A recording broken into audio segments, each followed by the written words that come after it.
तमाम लोगों को बहुत बहुत नमस्कार। कठपुतली बोलेगी। आज जितने भी सुनने वाले लोगों को मैं ये कठपुतली बोलेगी दूसरा एपिसोड शुरू हो रहा है। वाईपीपी एक पोटली रेत के संगठन के सोचते ये कार्यक्रम किया जा रहा है, सभी लोगों के साथ बातचीत की जा रही है, अनसुनी बात। और आज हम जिस कार्यक्रम के लिए जिस प्रोग्राम को शुरू करने जा रहे हैं, हम दोनों कठपुतलियां, मतलब मेरा नाम रामलाल भट्ट है, इसका पता नहीं क्या मतलब। हम दो हैं, एक मेरे अंदर का तो मेरा कठपुतली, और एक मैं बाहर का जो दुनिया में होता है, सब बाहर अंदर के। हम एक साथ बोलते हैं, हम जुड़वा जैसे हैं। और हम लोग कई सालों से काम करते हुए समझते हुए हमें लगा कि ये माध्यम जो है, हजारों की संख्या में इतने सारे ऐप खुले हुए हैं, इतने सारे चैनल खुले हुए हैं, इतने सारे लोग हैं, इतने सारे बात कर रहे हैं, और हम फोक कलाएं कहाँ जाएंगी। हमें सोचा कि हमें सोसाइटी के हिसाब से, जमाने के हिसाब से, हमारे मुद्दों के लिए, हमारे सवालों के लिए, हमारे देश के लिए कुछ ना कुछ कार्यक्रम बनाना चाहिए। तो कठपुतली बोलेगी एक कार्यक्रम बना है, हम दोनों एक साथ बात करेंगे। आज हमने जो बातचीत करने के लिए जिस विषय को चुना है, ये दूसरा एपिसोड, जैसे मैं आपसे बता रहा था, अगर कुछ साथी लोगों ने हमारा जो वाईपीपी का जो है उसको आप लाइक कीजिएगा और उसको आप फॉलो कीजिएगा। और एक पोटली रेत की, तो एक पोटली रेत की, और इसके बारे में फिर से काफी साथी बात हुई है, और भी बातें होएगी, आपसे और भी बातें करेंगे हम। ये चर्चा से संबंधित है कि हम यंग पीपल फॉर पॉलिटिक्स, ये बात हमारे मन में, आप सबके मन में, आप सबके साथ बातचीत करना चाहते हैं। आपके पास समय की कमी है, हमारे पास भी समय की कमी है, सबके पास समय की कमी है, लेकिन आजकल समय ही समय है, तो कुछ महत्वपूर्ण बातों के लिए बात का ये समय निकाल रहे हैं हम। आपके साथ में 40 मिनट तक रहने वाले हैं हम दोनों मिलके, और कुछ बातें करने वाले हैं। और 40 मिनट में जिस विषय को हमने चुना है आज, पिछली बार हमने राजस्थान की राजनीति की खलबल और प्राकृतिक संसाधनों पे की हालत पे कैलाश मीणा जी से बात की थी। आज हम एक जिस विषय को लेके आए हैं, विषय के अनुसार मैं हमारे जो मुख्य वक्ता है उनका नाम भी आपको बताती हूँ। हम दोनों अंदर बाहर की बात है, तो हमारे में जेंडर का प्रॉब्लम नहीं है। मैं, ये, वो, शी, ही, हम दोनों एक ही है। हाँ, तो हम कठपुतली हैं, हम आदमी भी हैं। तो चलिए, तो विषय की बात जो है, हमने आज विशेष विषय चुना है, बच्चों की स्थिति। ग्रामीण क्षेत्रों में बच्चों की स्थिति कैसी है, अनछुई बातें हम आपके बीच में लाने की कोशिश करेंगे। बच्चों की स्थिति मतलब, बच्चा मतलब क्या, स्टूडेंट मतलब क्या। बच्चा मतलब सिर्फ बच्चा कह देने से एक बच्चा नहीं है, कई प्रकार के बच्चे हैं, कई प्रकार के, हमारे भारत में कई प्रकार के बच्चे हैं। जैसे शहरी बच्चा, ग्रामीण बच्चा, अब फिर उसमें गरीब बच्चा, अमीर बच्चा, छोटा बच्चा, नीचा बच्चा, ऊंचा बच्चा, यहाँ वाला बच्चा, वहां वाला बच्चा, बच्चा ही बच्चा, सब अलग अलग हो गए। लेकिन ग्रामीण और शहरी बच्चों की स्थिति के बारे में हम बात कर रहे हैं। और इसमें खास तौर से एजुकेशन, ये कोविड-19 की इतनी भयंकर बीमारी, पूरा देश परेशान, पूरी दुनिया परेशान, सब परेशान, आप परेशान, मैं परेशान, कलाकार परेशान, मजदूर परेशान, युवा परेशान, जॉब नहीं, सब कुछ नहीं। लेकिन हमारा विशेष ध्यान हम इसलिए ले रहे हैं बच्चों की तरफ कि हमारे बच्चों का, ग्रामीण बच्चों का क्या हालत है एजुकेशन की। और ग्रामीण और शहरों में भी थोड़ा अगर हम आप ये समझें, तुलना करें, तो शहरी बच्चों के पास समस्याएं गिनी चुनी है, ग्रामीण बच्चों के पास समस्याएं ढेरों है। शहरी बच्चों के पास जो समस्याएं, स्कूल नहीं खुल रहा है, बच्चों के साथ खेल नहीं पा रहे हैं, गेम नहीं कर पा रहे हैं, ट्यूशन क्लासेस में नहीं जा रहे हैं, पार्टी में नहीं जा रहे हैं, फिल्म नहीं देख रहे हैं, बियर बार में, सॉरी, मतलब ये सब विषय नहीं है, लेकिन ऐसी चीजें की कुछ कुछ परेशानियां है। ग्रामीण बच्चों की क्या क्या परेशानियां हैं, उनके पास कितने अवसरों की कमी है, स्कूलें हैं, आपको पता ही है कैसे वाले हैं, कोई टीचर आते हैं, कभी नहीं आते हैं, कभी क्लास का टीचर नहीं है, कभी विषय का टीचर नहीं है, वगैरह वगैरह वगैरह, ये सब चीजें बात की बात है। लेकिन इस कोविड-19 की स्थिति में बच्चों की स्थिति क्या है, इसके ऊपर बातचीत करने के लिए आज हमारे विशेषज्ञ हैं शिव निहाल जी, जो बाल अधिकारों के लिए पिछले 40 सालों से काम कर रहे हैं और कल्चर जो संस्कृति है वो संस्कृति कर्मी है। शिव निहाल जी का परिचय मैं करवाते मुझे मुझे हर्ष है आज। शिव निहाल जी लगातार पिछले 40 सालों से, शिव निहाल जी कुमाऊं के रहने वाले हैं, पत्रकार भी हैं, उन्होंने पत्रकारिता भी की, कई सारे जॉब भी किए, फिर उसके बाद में पता नहीं क्या हो गया इनको, उत्तराखंड में सब कुछ ठीक ठाक, ठंडा पानी ठंडी हवा सब कुछ छोड़ छाड़ के पता नहीं कैसे चले गए। तो मैं शिव निहाल जी का आपको परिचय करवाती हूँ और शिव निहाल जी को आमंत्रित करती हूँ आज के विषय के लिए, हमारे गांव के बच्चों की स्थिति कैसी है। शिव निहाल जी। क्या बात है, सारी दुनिया घूम के आ गए हो आज। क्या बात है, सारी दुनिया घूम घाम के खबरें हमें सुना रहे हो। नहीं, अच्छी बात है, आपने बहुत अच्छी विषय की शुरुआत की है। जी हाँ, आप जी तो जी बोलिए। तो शिव निहाल जी, मुझे बहुत ही, आपने मुझे कहा कि विषय भी बहुत अच्छा है और आपसे बढ़िया मुझे इस विषय के बारे में बोलने वाला कोई दिखाई दिया नहीं। और मैं जैसा कि आपके बारे में मैं जितना सुना, मैंने जाना, जितना समझा, आप थोड़ा सा अपने बारे में अपना इंट्रोडक्शन दीजिए।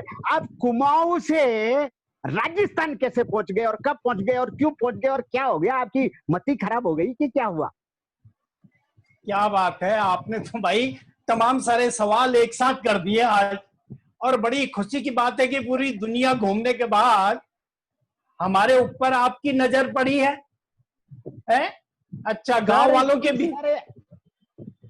सर क्या करें, मुझे भी कोई पहले बड़ा आदमी मिला नहीं जिसका इंटरव्यू कर पाता, कुछ ही लोग मिले, आपको भी कोई नहीं मिला जो आपका इंटरव्यू कर सके। तो हम ऐसे ही लोगों से मैं बात कर रहा हूं जो लोग काम कर रहे हैं, जो लोग जड़ों से जुड़े हुए हैं। तो आपको मैं, आपकी हमारी तो चलती रहेगी। तो आप, मैं विषय पे आता हूं कि ग्रामीण क्षेत्र में बच्चों की इस कोविड-19 में कैसी स्थिति है और आप कुमाऊं के बारे में थोड़ा अपना इंट्रोडक्शन देके अपनी बात शुरू करें। मैं गांव में पला बड़ा हूं। गांव की सरकारी स्कूल में पढ़ा। गांव की सरकारी स्कूल में पढ़ने के बाद अपने पास दो ही किताबें होती थी, एक भाषा की और एक गणित की। तो मेरे अनुभव में हम लोगों ने 8वीं तक उन 3-4 विषयों पर ही बातचीत की। और दुनिया ये थी उस समय, तो बहुत सारी, हमारे गांव में न गाड़ी थी ना बिजली थी।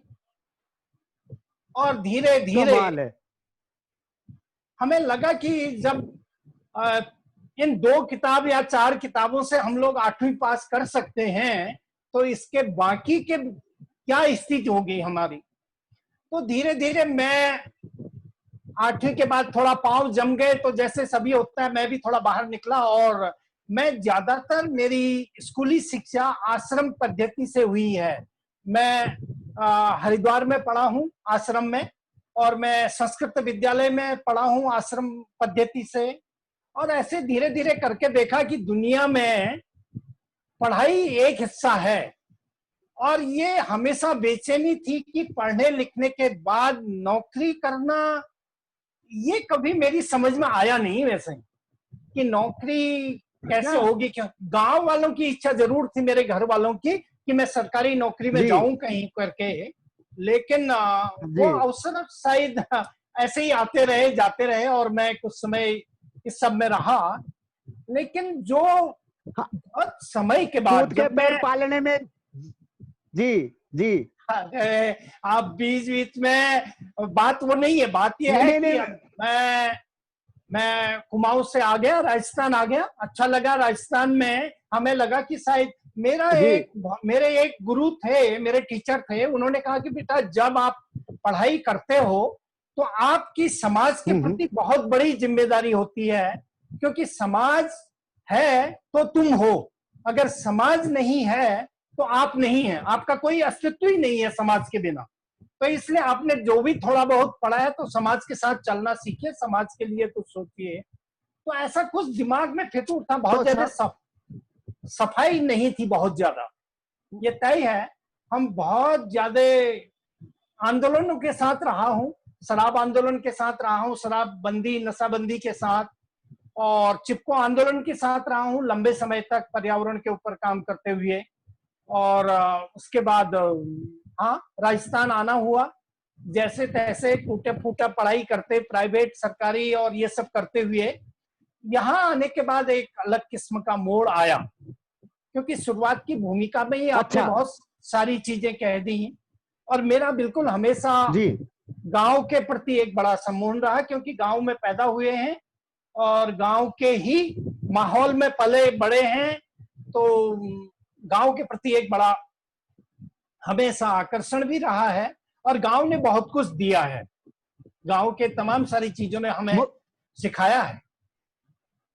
जी। मुझे लगता है कि आप जो जहां से बात आपने शुरू की है, घर वालों को, आपके घर वालों को कुआं में पूत के पैर पालने में दिख गए होंगे कि ये भाई टिकने वाला है नहीं, और आप जैसे राजस्थान पहुंच गए। और राजस्थान में मैं समझ सकता हूं कि आपको आमंत्रित करने के पीछे भी यही कारण है कि आप गांव की समझ रखते हैं, गांव में रहते हैं, गांव में काम करते हैं। ये वर्तमान में, मैं थोड़ा ये वर्तमान स्थिति में आ जाता हूं आपसे, और भी बीच बीच में आपके विषय में थोड़ी बात करूंगा। जी। आपका नाटक का जीवन भी रहा है आपका, और आपका बच्चों के अधिकारों के बारे में मेरे पास एक लंबी चौड़ी आपसे बात करने के लिए एक लिस्ट है, तो मैं धीरे धीरे करके एक एक पॉइंट पे आता हूं।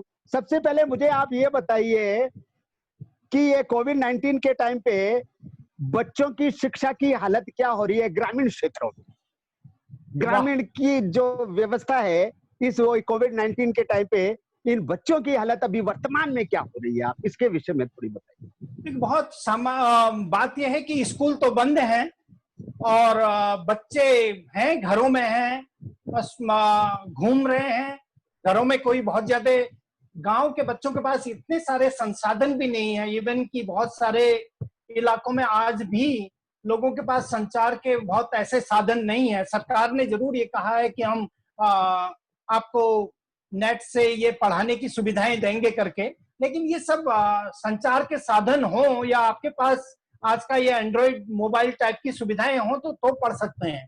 हमारे इलाके में तो यह है कि एक बच्चा 9th का एग्जाम देना है उसे, या 9th की पढ़ाई कर रहा है, उसकी क्लास के लिए वो अपने गांव से 1-1.5 किलोमीटर ऊपर पहाड़ी पे चढ़ के अपना कक्षा ले रहा है। तो आजकल जो इस तरीके की तमाम खबरें चारों तरफ आ रही हैं, ये तो कोई बहुत अच्छी हालात नहीं है कि गांव के लिए स्तर पर ये इस तरीके के माध्यमों का कोई बहुत ज्यादा महत्व है नहीं।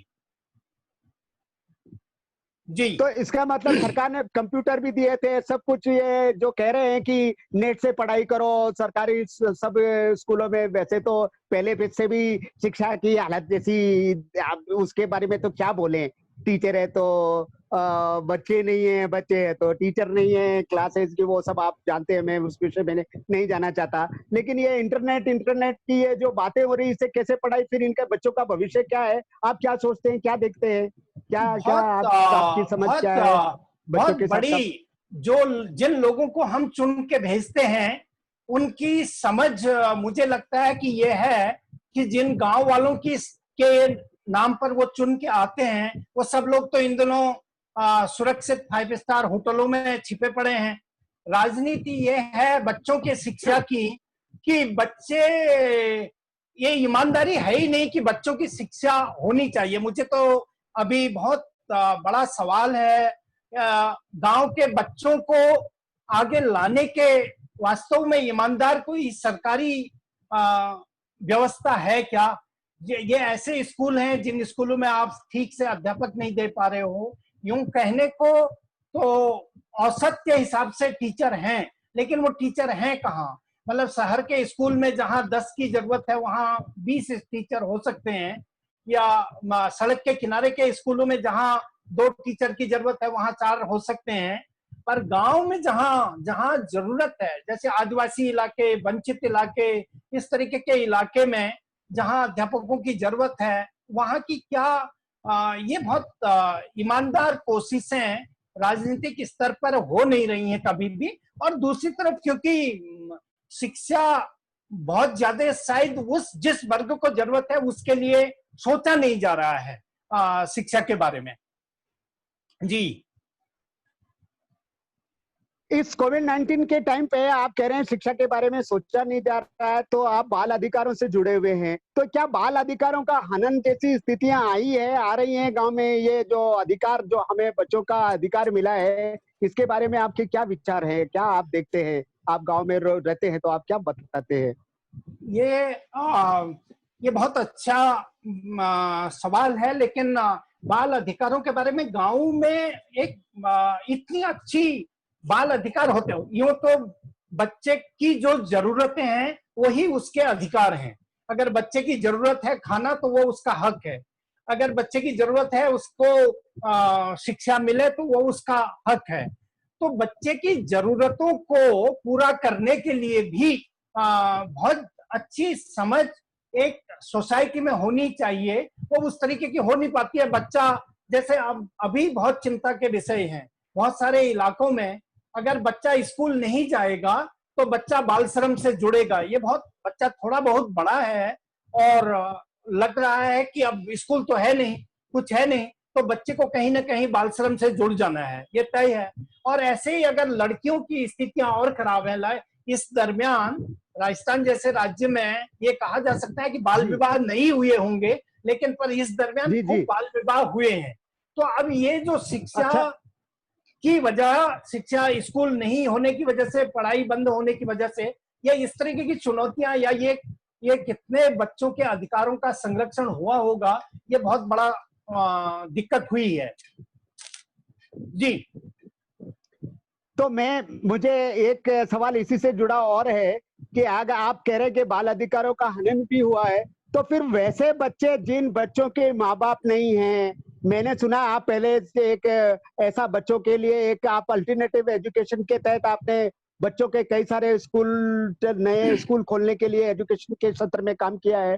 तो ये जो बच्चे जिनके माँ बाप नहीं है, जो बच्चे बस्तियों में रह रहे हैं, जो शहरों की झुग्गी झोपड़ियों में रह रहे हैं, या गांव में अभी आए हैं, बाहर से आए हैं, और कई तरीके की चीजें जो शहरों में भीख मांग रहे हैं, सड़कों पे खड़े हैं, वैसे भी गांव ग्रामीण क्षेत्रों में जो बच्चे की हालत ऐसी है, जिनके माँ बाप नहीं है, देखभाल करने वाला है, उनकी स्थिति क्या है फिर?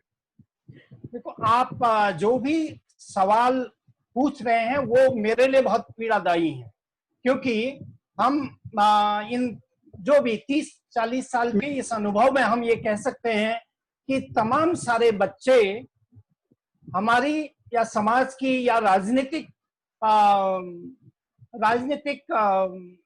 परिपक्वता नहीं होने की वजह से, राजनीतिक रूप से उन बच्चों के बारे में नहीं सोचे जाने की वजह से बहुत सारे बच्चों का, बच्चियों का भविष्य खराब हुआ है। ये शायद क्योंकि आप दुनिया में घूमे हैं तो आपने देखा होगा, दिल्ली जैसे महानगर का उदाहरण एक गिना जाता है कि वो बच्चों के तमाम अंगों के व्यापार को लेकर के और इस तरीके के उसमें हुआ है। आज भी तमाम सारे हमारे शहरों में जगह जगह बच्चे बाल श्रम से जुड़े हुए हैं, और ये बहुत पीड़ादायी है। जरूर हम लोगों ने कुछ छोटे छोटे प्रयास किए, पर वो प्रयास शायद या वो अलग तरीके से सोचने के, अब तो राजनीतिक रूप से वो सब रास्ते भी बंद हो गए हैं। अब क्योंकि जब से आरटी आया, राइट टू एजुकेशन का कानून आया है, उसके बाद तो आप अलग से कुछ सोच नहीं सकते हो। तो जो सरकार के ढांचे हैं, और हम भी चाहते हैं कि सरकारी ढांचा मजबूत होना चाहिए, और सरकारी ढांचे को ही लंबे समय तक जिंदा तो उसी को रहना है। हम लोगों के तो छोटे छोटे प्रयास होंगे जो सरकार को मदद करने के लिए होते हैं, लेकिन पूरा आरटी आज 25% बच्चों को प्राइवेट स्कूलों में भर्ती कराने की राजनीति में उलझ के रह गया है।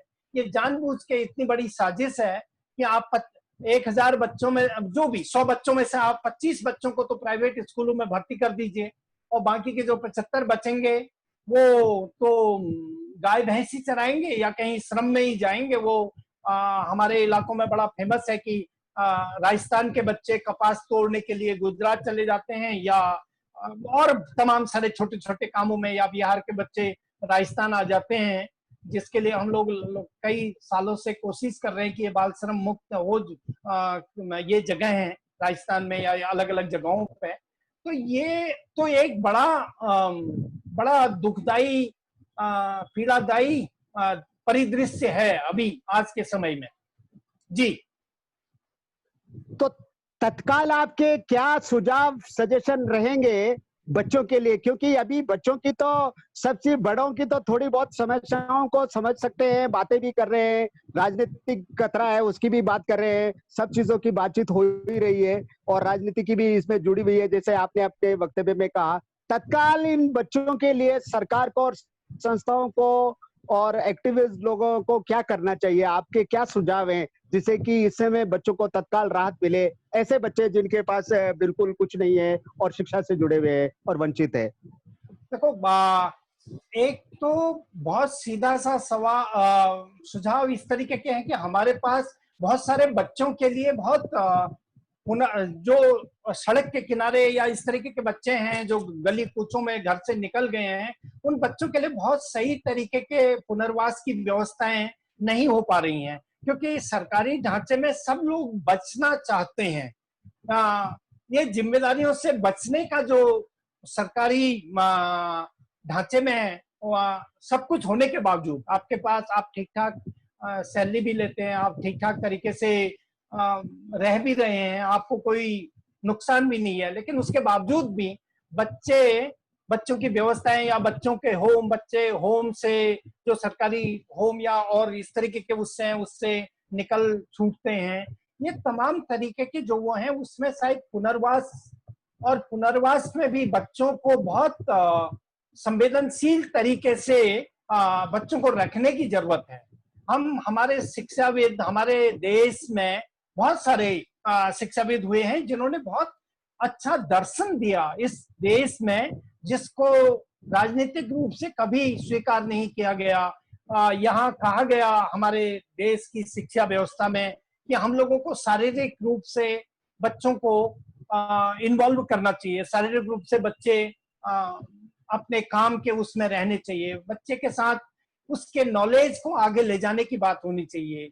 हमने पूरा बच्चे की एजुकेशन व्यवस्था को एक मशीन की तरह से चालू कर दिया, क्योंकि इंसान बनाने की बात पूरी शिक्षा व्यवस्था से बाहर हो गई है।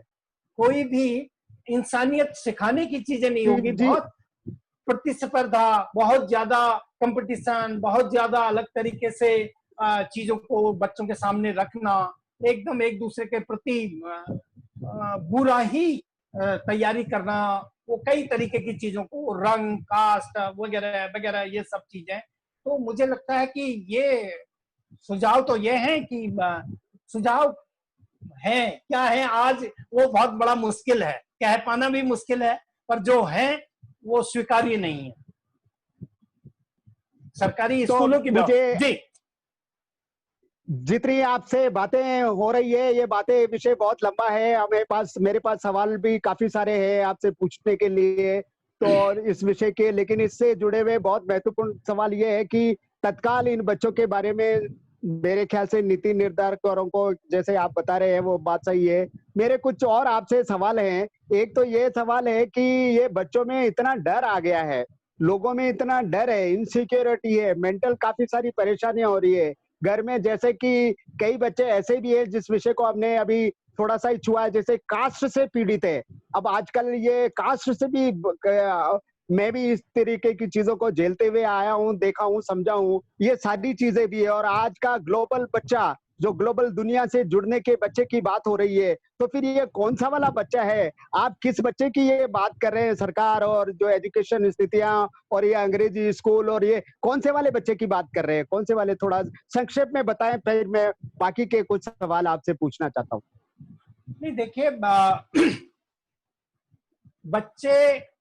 बच्चों के ये वो बच्चे हैं जो एकदम वंचित बच्चे हैं, सड़क के किनारे हैं, या कास्ट की जब बात करते हो तो शायद अभी राजस्थान गवर्नमेंट ने एक छोटा सा ऑर्डर निकाला है जिसमें उन्होंने कई अपने अधिकारियों या इस तरीके से गाड़ियों में या वहां पे जातिवाचक शब्द नहीं लिखने के लिए बात की है। ये ऑर्डर अभी अभी निकले हैं पुलिस हमारी यहाँ राजस्थान सरकार की पुलिस डिपार्टमेंट से कि कोई भी अधिकारी अपना उपनाम या सरनेम या जाति सूचक चीजें सरकारी उस पर नहीं इस्तेमाल करेगा करके। तो ये एक कमाल है, कमाल है सर। सॉरी सॉरी, कमाल है सर। एक बात कठपुतली के दिल में खटखटा नहीं रही है। बताइए, 70 साल देश को आजाद हुए हो गया और अभी भी हमें कानून बनवाने पड़ रहे हैं समानता के लिए और इंसानियत के लिए। कानून बनवाने पड़ रहे हैं कि भाई जाति सूचक शब्द ना निकालो। कमाल है सर। सॉरी सर, मैं ऐसे कठपुतली की आत्मा आ गई अंदर। हाँ जी। तो इसलिए मुझे लगता है कि हाँ, ये जो ग्रामीण क्षेत्रों में या इस तरीके की उसमें है, देखो ये तो बहुत बड़ा है।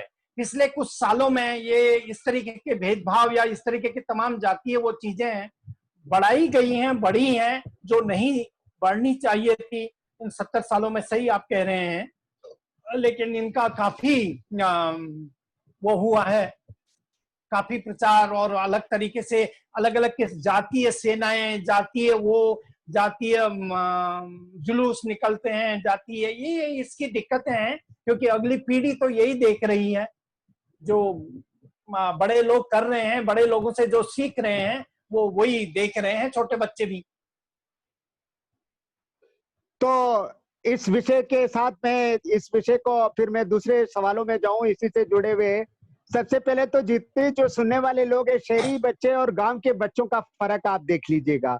हम में से बहुत सारे लोग गांव के बच्चे के बारे में बात करते हैं, उसके गंदे कुचले कपड़े, शिक्षा, उसके मुद्दे, उसके जीने खाने रहने, उसका अस्तित्व के मुद्दे बहुत बड़े बड़े मुद्दे हैं जिनके ऊपर बातचीत तो बहुत बहुत इंपॉर्टेंट बातचीत है। मेरा शिव जी आपसे दूसरा एक प्रश्न है। आप सांस्कृतिक कर्मी हैं और आपने अलारिपू के साथ, जितना मैं जानता हूँ, आप दिल्ली में भी रहे, अलारिपू में जो त्रिपुरारी में एनएसडी में टीचर है उनके साथ और अलारिपू एक समूह के साथ आपने थिएटर इन एजुकेशन में काम किया है। तो एक तो थिएटर इन एजुकेशन की अभी वर्तमान में और ये puppet in education, theatre in education, ये तरीके की एक्टिविटीज का क्या हाल है और ये कैसे काम कर रही है? और आप ये जो पारंपरिक कलाकार है उनके बारे में क्या कहना चाहते हैं जिन्होंने ये चीजें 2000 साल पहले की, ये कठपुतली में हूँ, बहुत साल पुराने से चलती आ रही हूँ, लेकिन आज भी साथ में हूँ। जी बोलिए सर प्लीज। ये एक तो बात आपने जो पहले छेड़ी है, मुझे लगता है कि गांव का बच्चा वो सब चीजें जानता है, वो खेती के बारे में जानता है, वो शायद जानवरों के बारे में जानता है कि कब किस समय क्या कैसे। और बहुत सारे बच्चे हमारे अनुभव में ऐसे हैं कि जब हम स्कूलों में, छोटे गांव के स्कूलों में काम करते थे, तो बकरी को जंगल ले जाना, बकरी का बच्चा होना है और उस बकरी के बच्चे को होने से लेकर के घर लाने तक की प्रक्रिया, गेहूं कब बोए जाते हैं, पानी कब दी जाती है, मतलब इतने तरीके के अनुभव हैं उस बच्चे को जो हमारी पढ़ाई में शायद बहुत ज्यादा नहीं है। पढ़ाई में जब वो स्कूल में आता है तो उसको उसका सारा ज्ञान तो गांव में रह जाता है और बस सारी चीजें छूट जाती हैं, उसका पूरा अनुभव जिससे उसको आत्मविश्वास होता है वो छूट जाता है। ये बात तो गांव के और शहर की जब बच्चों की बात कर रहे हैं आप तो उस तरीके की बात है। दूसरा, कलाकारों को लेकर के तो आज की हालातें ये हैं कि ठीक है, एक पीरियड ये रहा कि मैं जिन लोगों के साथ काम कर रहा था, जिन लोगों ने मुझे सिखाया या जिन लोगों ने ये सब करने की बात की, वो शायद एक बहुत गरिमापूर्ण रास्ता था कि उसको कैसे इस्तेमाल किया जाना चाहिए और वो बच्चों के साथ क्या क्या हो। उसमें कुछ इस तरीके की चीजें जो बच्चों के व्यक्तित्व विकास में जो चीजें काम आती हैं, उसमें छोटे छोटे गेम मतलब बहुत छोटी चीजें हैं। मुझे याद आता है कभी कोई एक टीचर ऐसे कहता था कि मुट्ठी के अंदर एक कोई चीज सोचो, तुम्हारी मुट्ठी में क्या है, मुट्ठी बंद करो और मुट्ठी में क्या है आपके, कल्पना करो। तो मुझे याद आ रहा है कि मैं जब दिल्ली के एक बहुत अच्छे स्कूल में वर्कशॉप कर रहा था, तो हम लोगों ने कहा कि बताइए, ये मुट्ठी में एक ऐसी चीज है जिससे आप 3 वरदान मांग सकते हो। तो वो 3 वरदानों में ये हुआ कि उसने कहा मैं स्पेस, अधिकांश बच्चों ने कहा कंप्यूटर चाहिए, बड़ा बंगला चाहिए, स्पेस में जाना चाहते हैं, पायलट बनना चाहते हैं और इस तरीके की बात नहीं। सेम क्वेश्चन जब मैं आदिवासी इलाके उदयपुर में काम कर रहा था, मैंने जब उनसे पूछा, बच्चों ने कहा मुझे एक जोड़ा बैल चाहिए, एक कुआं चाहिए और एक छोटा सा खेत चाहिए जिससे मैं अनाज पैदा करके अपने परिवार को पाल सकूं। तो ये जो थिएटर हमें बहुत लोगों के साथ बातचीत करने के बहुत बाद, बड़ी बात आप कह रहे हैं शिव जी। जी, तो ये ये बात आपने बहुत बड़ी बात कही है और मुझे लगता है मैं इसको थोड़ा अंडरलाइन करना चाहता हूँ। ये जो है कि बच्चों की स्थिति, जो गांव और शहर के बच्चों की स्थिति के बारे में आप बात कर रहे हैं, मैं भी कई सारे ऐसे कलाकार बच्चों को जानता हूँ जिनका रिदम, ताल, गाना बहुत सुंदर फटाफट सीख जाते हैं। अगर उनको थोड़ा अच्छा टीचर मिले तो शायद वो अच्छी चीजें कर सकते हैं। तो चांस की जो मौके उनके पास कम है। तो ये अपने अनुभव से भी मैं जोड़ना चाहता था आपकी बात के साथ। जी कंटिन्यू प्लीज। और मैं जहां तक फोक आर्टिस्ट या इस तरीके के लोगों के साथ मिलने की बात है, मैं लकीली अलारिपू में रहने के दरमियान मैं तमाम सारे कलाकारों के समूह से मिला हूँ। वो मध्य प्रदेश की पंडवानी हो या महाराष्ट्र के तमाशा हो, राजस्थान का ख्याल हो, उत्तर प्रदेश की नौटंकी हो या छोटे छोटे भरतहरी हो और नॉर्थ ईस्ट का बिहू हो। तो इस तरीके के बहुत सारे लोक कलाओं के साथ, और साथ ही जो तमाम ये लोक कलाओं से क्लासिकल की तरफ जो गए हैं, लोक कलाओं से जो डांस क्लासिकल की तरफ गए हैं, उन लोगों से कभी उनके बातचीत करने का मौका मिला। वो तमिलनाडु का डांस है, स्टेट डांस जो हमारा नेशनल डांस है, या कुचिपुड़ी है, या भरतनाट्यम है, या मणिपुर का डांस है। तो ये सब बात करने की बात आई। जब मैं वापस नौटंकी में, तमाशे में या ये लोकल कलाकारों के साथ जब आया, तो मुझे आज भी बहुत पीड़ा इस तरीके की है। जब मैं नट या इस तरीके के बहुरूपिये इन लोगों के साथ जब काम कर रहा था, तो उन लोगों के लिए बहुत बड़ा मुश्किल है सरवाइव करना। आज इस कोविड में तो बहुत ही मुश्किल है। अगर एक कलाकार अपनी गरिमा को बिल्कुल धूल में रख करके किसी के आगे एक गाना गाए और भीख मांगे कि भाई आज की रोटी दे दो, या जो भी अलग अलग इलाकों में अलग अलग तरीके के वो हैं, तो वो मुझे लगता है कि वो हालात बहुत खराब है। उस हालात के बारे में जिक्र करने में थोड़ा दिक्कत होती है। मुझे लगता है, मैं इस बात का भी बहुत ज्यादा हामी हूं कि हम किसी की बहुत इस फटेहाली को विस्तार से बड़े मंच पे बता के उसको वो करना, वो मुझे थोड़ा पीड़ादायी लगता है और वो मैंने कभी किया भी नहीं उस तरीके से। पर भीतर की पीड़ा है, इन कलाकारों का जीवन यापन करना या उस कला को सरवाइव करना, वो होना उस कला का, वो आज बहुत कठिन हालात हैं आज के दिन में। तमाम सारे लोगों के पास खाने को नहीं है। अभी अगर राजस्थान के संदर्भ में कहते हैं तो हम कई जगह जो रोज जाते थे, रोज अपने शाम के खाने का या जो भी मिलता था, कभी नहीं मिलता था, थोड़ा बहुत जो भी है वो जिन पे निर्भर है अपने जजमानों पे, जजमानों की हालत ही नहीं है आज देने लायक। तो उस कलाकार की हालत आप समझ सकते हैं कि उसकी क्या होगी करके हालत। तो ये एक पीड़ादायी हो रहा है क्योंकि हम अलग अलग फेज में रहे हैं। ये ठीक है, थिएटर एंड एजुकेशन, वो स्कूल के बच्चों का एंटरटेनमेंट या उनके साथ कुछ गतिविधियों के साथ, कुछ गेम के साथ उनको वो करना। पर दूसरी तरफ जब हम इस तरीके के लोगों के साथ हमने वर्कशॉपें की हैं, ये सब नौटंकी या ख्याल वाला या नट बिरादरी के साथ या मंगनियार लोगों के साथ, जब हम उनके साथ जुड़े हैं कभी, लंगा मंगनियारों के साथ या कालबेलिया वगैरह ये डांसरों के साथ, तो आज उनकी हालत भी उतनी बुरी है। वो ठीक है कि वो बहुत, एक महिला जोधपुर की हैं आर्टिस्ट, मेरी पत्नी ने उनसे पूछा कि तुम इतना डांस करती हो और हंसते रहती हो, तो उसने कहा मैं हंसूंगी नहीं तो मेरे को खाना नहीं मिलेगा। तो मतलब उस पीड़ा या उस हंसने में जो दिक्कतें जो वो हैं, वो मुझे लगता है कि वो एक दौर हम लोगों ने इस 30-40 साल के अनुभवों में देखा है और वो बहुत पीड़ादायी है। वो इन 70 सालों में जो एक सम्मान होना चाहिए था अंतर्राष्ट्रीय स्तर पर, उस कला की वजह से देश का नाम रोशन होता है, आप टूरिज्म को बढ़ावा देने की बात करते हो, लेकिन उन कलाकारों की या नट बेड़िनों की यूपी में अगर हम देखते हैं जो डांस कर सकती थी या जो गा सकती थी, उनको क्या कितना समय मिला कि वो रेडियो या टीवी पे आप लोगों ने उनके लिए कोई एक छोटा सा स्थान रखा कभी किन्हीं माध्यमों पे? जी। तो शिव शिव जी, मुझे लगता है कि आप जितने अनुभव आपके पास है, आपने कलाकारों को भी बहुत नजदीक से देखा है, परेशानियों का आपने जैसे व्यक्त की है। और मैं वापस जो हमारे जैसे हमारा बच्चों का विषय हमने आज आपके साथ बातचीत किया, और मुझे एक और सवाल मेरे मन में आ रहा है, कुछ और सवाल भी हमारे दोस्त लोग भी पूछने वाले हैं।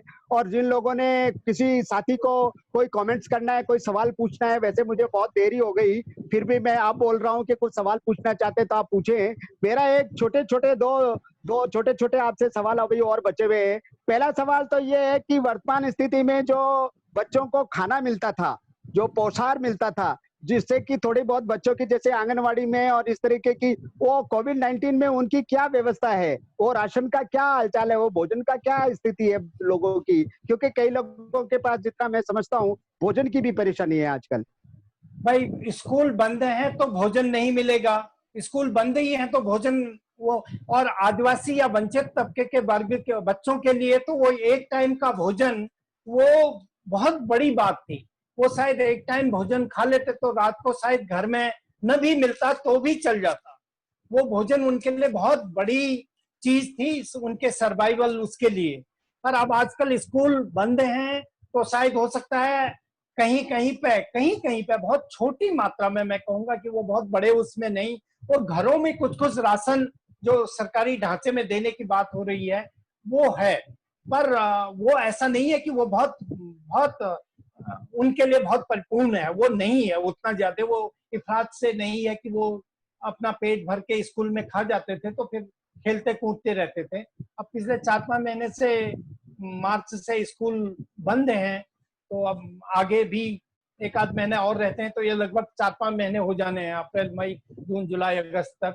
तो दिक्कत है मिड डे मील की, तो बहुत बच्चों के लिए, बच्चों के दिक्कत स्वास्थ्य के लिए बहुत दिक्कत है। जी। स्वास्थ्य स्वास्थ्य के एक मेरा छोटा सा, इसी से बहुत ही छोटा, अब लास्ट स्थिति में मैं पहुंच रहा हूं, तो मेरा एक छोटा सुझाव था। आप बच्चों के साथ काम कर रहे हैं इतने सालों से, कभी आपने चोरी की क्या?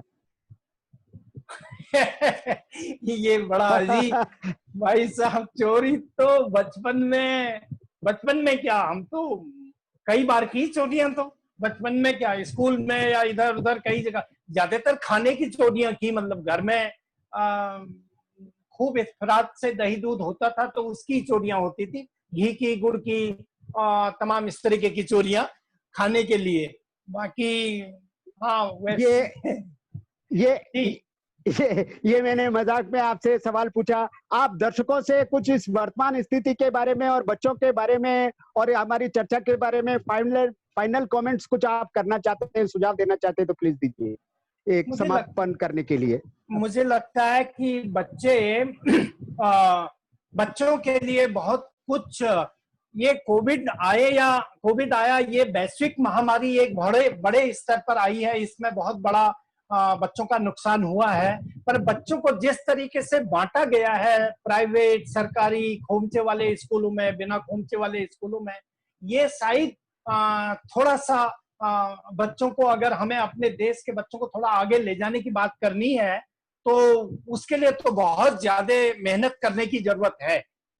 एक सवाल आ रहा था जी, जी एक क्वेश्चन था, हाँ, वो तो शायद आप सवाल, गायब हो आप गया। अगर देख रहे हैं तो ले लीजिए शिव जी। जी, शायद मुझे लग रहा है कि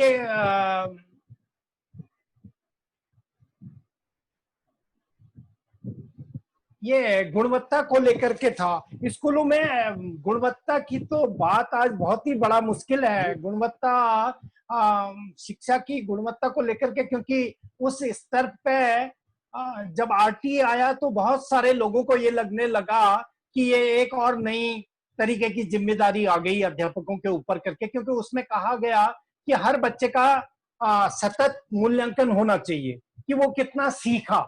तो लोगों ने इसका उल्टा समझा कि अब तो बच्चों का एग्जाम ही नहीं होना है, जबकि बिल्कुल ही ये गलत किस्म की अवधारणा को इस्टेब्लिश किया गया बच्चों के संदर्भ में, जो बच्चों के लिए बहुत खतरनाक बात हुई। क्योंकि उसका कहा गया है कि सतत मूल्यांकन होना है, डेली का मूल्यांकन होना है हर बच्चे का। उसने आज कितना सीखा, कल कितना सीखा, उसको अगर हम दर्ज करेंगे तो वो ऑटोमेटिकली आप जितने भी दिन पढ़ाएंगे तो वो बच्चे का मूल्यांकन होगा। पर उल्टा इसको कहा गया कि नहीं, अब बच्चों को तो फेल नहीं करना है, उनको तो एग्जाम ही नहीं लेने हैं टाइप का। ये थोड़ा गड़बड़ हुआ है, जो शायद पहला वाला गुणवत्ता और उसको लेकर के सवाल था। जी जी शिव जी, तो मेरे ख्याल से हमारी जो समय की अभाव है, जिस समय हमें 40 मिनट दिया गया था, मैं इसके अलावा अब एक कोई और सवाल आया है किसी दर्शक का, तो आप देख सकते हैं, तो ले सकते हैं एक सवाल और अगर किसी ने सवाल आप बाद में भी पूछना चाहते हैं हम लोगों से, तो आप जरूर कमेंट्स बॉक्स में लिखिएगा, इस कार्यक्रम के बारे में लिखिएगा, जो भी आप चीजें जानना चाहते हैं इसको आप फॉलो कीजिए, ताकि हमारे नए एपिसोड आपको दिखाई दे सके। जी शिव जी, कुछ फाइनल कुछ आप बोलना चाहते हैं एक मिनट के लिए?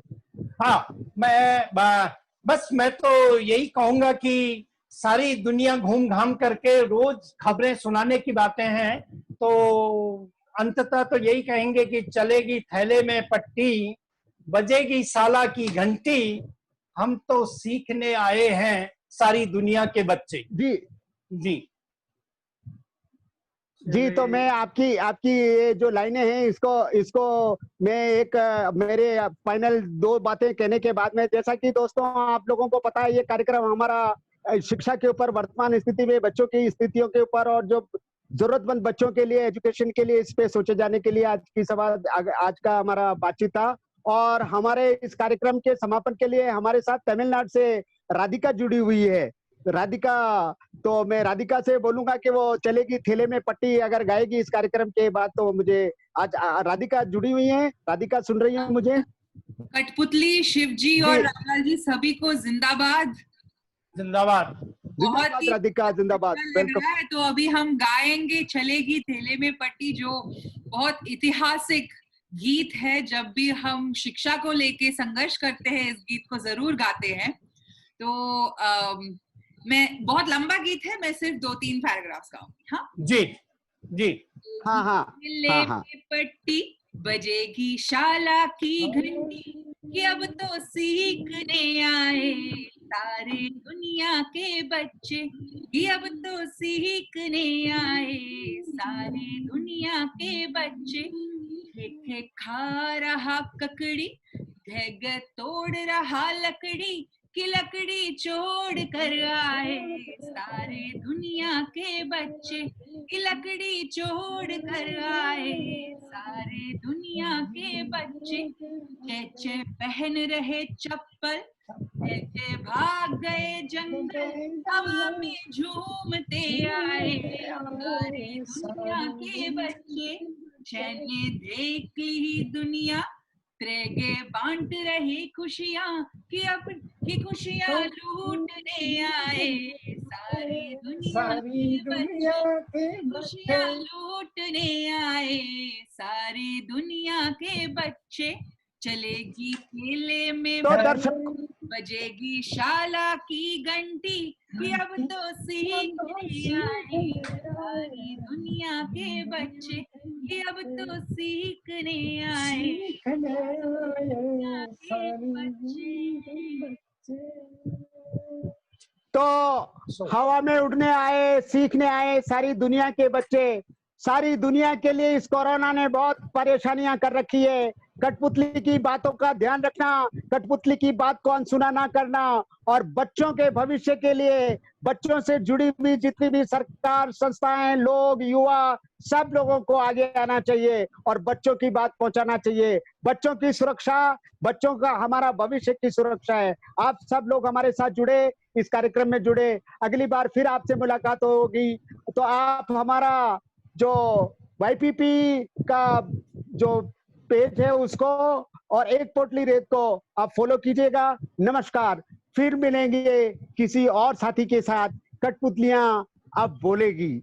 अब बोलेगी कठपुतली। बहुत बहुत नमस्कार आप सब दर्शक लोगों को, और बहुत- कमेंट्स जरूर बहुत लिख शुक्रिया। दीजिएगा प्लीज। बहुत शुक्रिया। बहुत थैंक यू, बहुत थैंक यू। बहुत धन्यवाद। एक पोटली